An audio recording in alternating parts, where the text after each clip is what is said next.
A splendid day to everyone. Let's start the day by turning those frowns upside down. In this vlog, we will discuss the American literature and Philippine literature.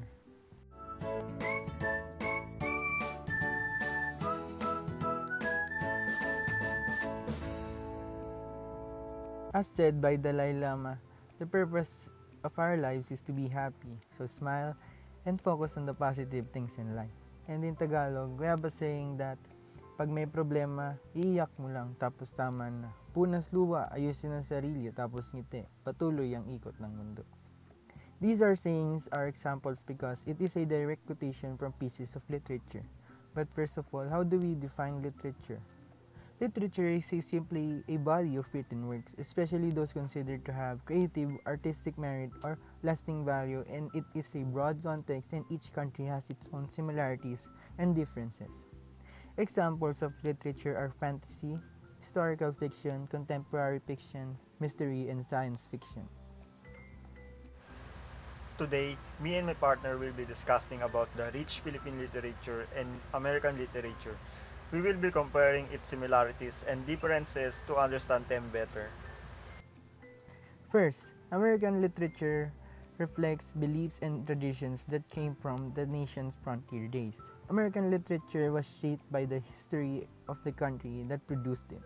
American authors have a great respect for the value and importance of the individual. They tend to reject authority and to emphasize democracy and the equality of people. They often celebrate nature and a sense of boundless space.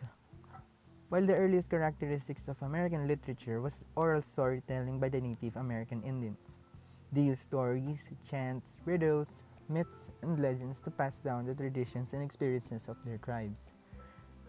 The characteristics of American literature and American history appear to follow movements: Romanticism, Realism, Naturalism, Modernism, and that's all for American literature. How about you, partner? Can you tell us the history of Philippine literature and its characteristics? Philippine literature is the literature associated with the Philippines and includes the legends of prehistory and the colonial legacy of the Philippines. Pre-Hispanic Philippine literature were actually epics passed from generation to generation, originally through oral tradition. Philippine literature was primarily oral in nature as most written literature was destroyed. How about the characteristics of Philippine literature and how it started? Philippine literature shows you how the Filipino differs from others.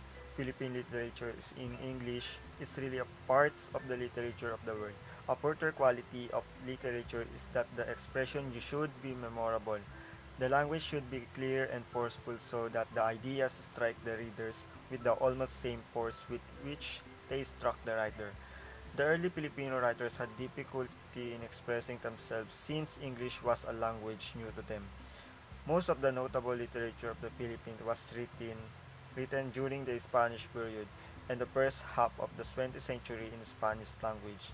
Philippine literature is written in Spanish, English, Tagalog, and other native Philippine languages.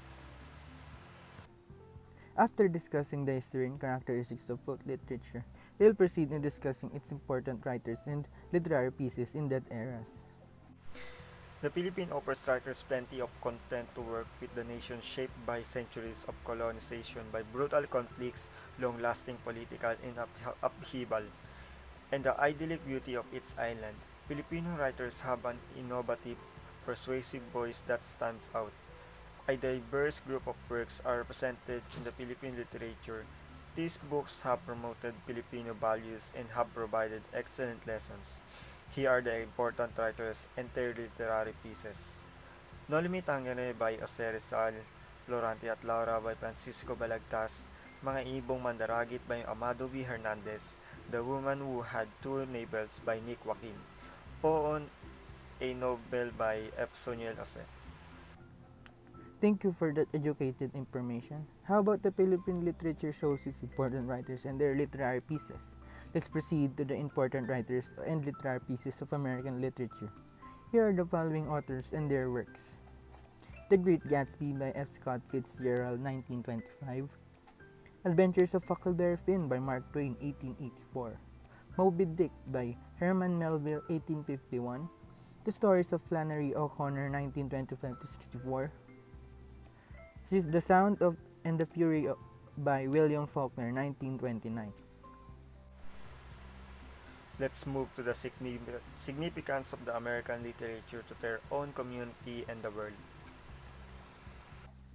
American literature studying in other countries gives foreigners the opportunity to get to know American culture, history, and great works of the great authors better.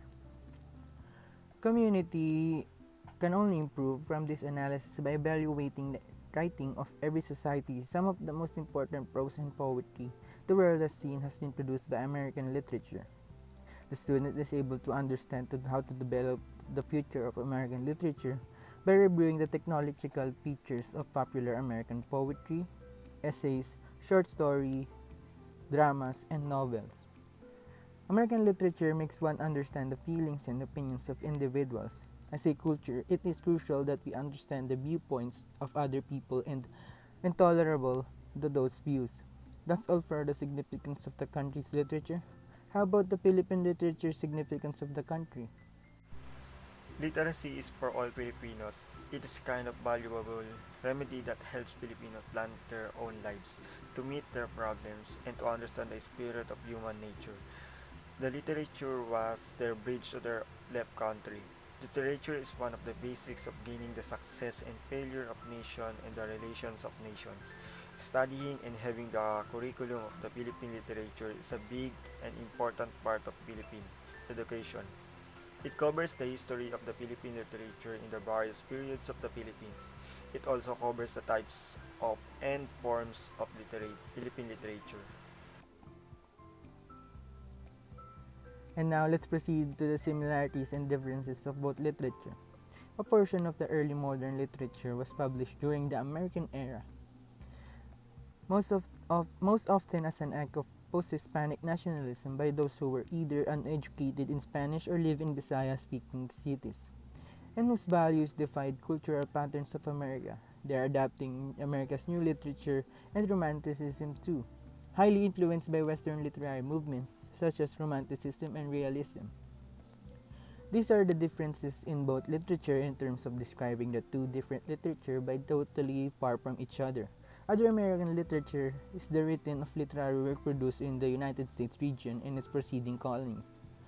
While Philippine literature is characterized from prehistory, though it's not its colonial legacies and on to the present as the literature associated with the Philippines, pre-Hispanic Philippine literature was simply epics, originally an oral tradition, passed down from generation to generation. Thank you for giving the idea how their similarities and differences is. And now, let's proceed to the current state of both literature and their writers. Nowadays, authors they know write not only in English or Filipino, but in both languages.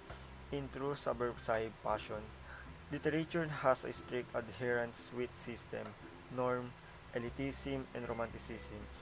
Before, while literature can now have free verse, concentrate on peculiar subject, uncommon point of view, and can be about technology and new knowledge. Modern American literature is designed to further develop students' abilities to read, write, and discuss literature with analytical skill, fluency, and research capabilities of an English major. The multitude of works today were influenced by the predecessors' earlier American texts. American literature has undoubtedly changed and evolved a lot since then, in its content, distribution, medium, and reaction. That's all for this vlog. Hope you learn from us. Thank you for watching.